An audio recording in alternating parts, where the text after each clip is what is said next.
We have 4th of July in front of us, and American history is so rich. So what can Moldova learn? What would be the short and best lessons to learn from American experience? I think what we've learned in our 246 years, plus a few extra years of our own history before we were a nation, is I think we've learned the lesson of resilience.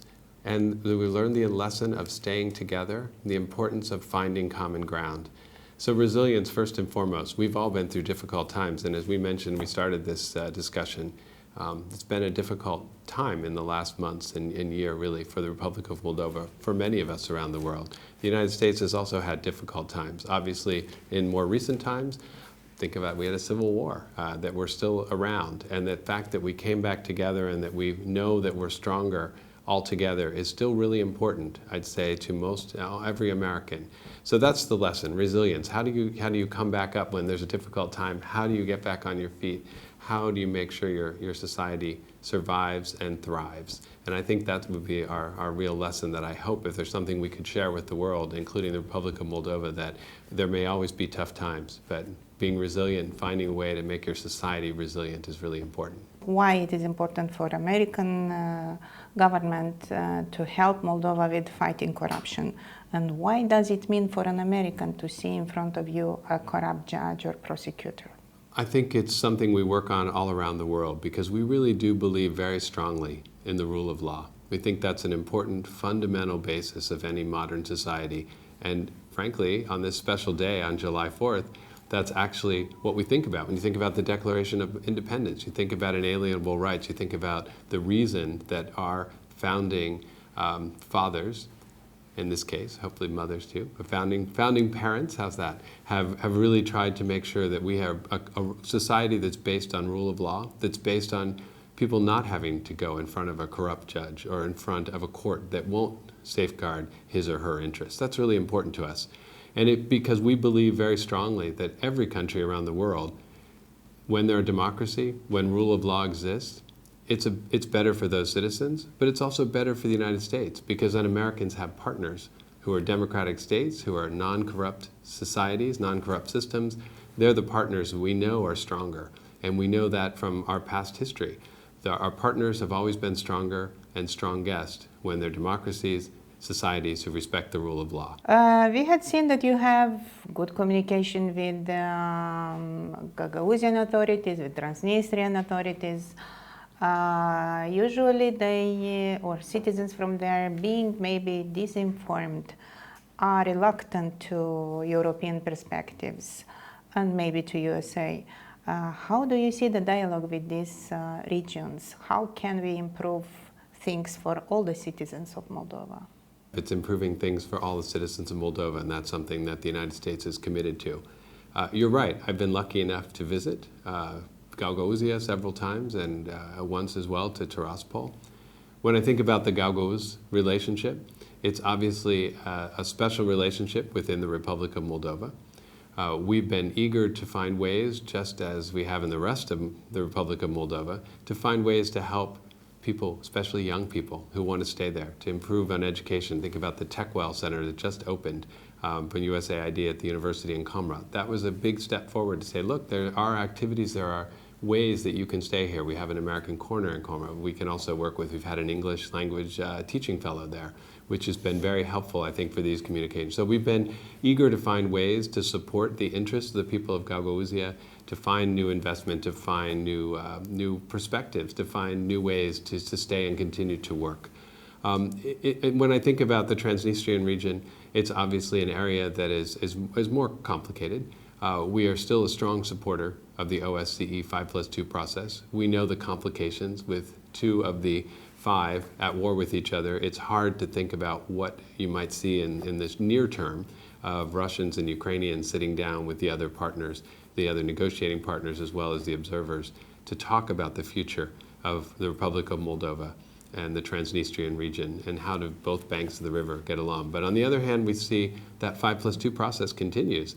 The one-on-ones continue. We see that there are continual conversations, which is really important, the discussions, because in many ways what's important right now is, I think, 2 things. One is to continue to find ways to help people individual citizens who are trying to live better lives and to make sure that they are supported. And then, of course, secondly, to think about the longer-term commitment that we in the United States have made to Moldova's territorial integrity, to sovereignty. Those are really important to us. What makes you comfortable here in Moldova, and how would you promote Moldova for the Americans? I think that what makes us comfortable here in Moldova is the people of the Republic of Moldova. Now, we've been able to travel a bit. We've been in the north, been in the south, been in the east, been in the west. And we've been able to visit different places. We were in Belts most recently. As I mentioned, we've been to Comrade a few times. We have really been able to get around. We have lots more to see. But everywhere we've gone, people are eager to discuss and to meet us, to be welcoming, whatever language, whatever background, even if we don't agree. They want to talk to us, they want to know things, and that's what's made us feel really at home here. Thank you. Any wine, any placinta, any... Placinta gustoasa, it's still our favorite. But we have enjoyed the wine. You know, that's another area that we've been lucky in the U.S. government to be supportive, that we've been able to help the small wine industry, and it's really impressive. I think that's what's going to bring our American friends here as we get there. I think the exciting work that we're doing on tourism development is really something that is going to take off. I'm very excited. I've been to several of the eco-villages, the guest houses that the USAID is working with. We've been to a number of the wineries and really seen some amazing, not only processes and amazing equipment, but beautiful settings, lovely places to sit. And I think that Americans and Europeans are going to find their way here. They're going to see the beauty of this country, and they're going to be able to take these long weekends or weeks of ecotourism, wandering from villages, checking out the traditional Moldovan ways of life, enjoying the wine, enjoying the placinta, enjoying the sarmale. There's lots of good food to eat. It is the duty of a diplomat to promote his country. And it is maybe not very complicated to promote a country as USA. But how would it be to promote a country like Moldova if you would be a diplomat from Moldovan part? Oh, it's very easy. From my perspective, if I were a diplomat in Moldova, I would be very pleased to represent Moldova because maybe it's a small country, but it's a small country with a big heart. It's a small country perhaps, but it has amazing food and wine traditions. That's an easy thing to do. In the United States, we promote food diplomacy, it's called, and Moldova could easily do food diplomacy. Any country with great food can do food diplomacy. Even in Thailand, they do food diplomacy, so I would highly recommend that. But another way to do it is through exchanges, through bringing people to Moldova to see it, and by sending Moldovans elsewhere. That's part of our strength in the U.S. Foreign Service, is that we do a lot of exchange programs, and that promotes, by having someone come to your country, they see what it's really like.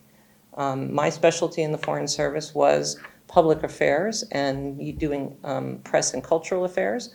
For me, that meant exchanges. It meant becoming closer to each other and bringing people together. So if I were a Moldovan diplomat, I would heavily rely on those kinds of activities. You go to Moldova in difficult times, but Moldova is now your house for a while, and your family is here.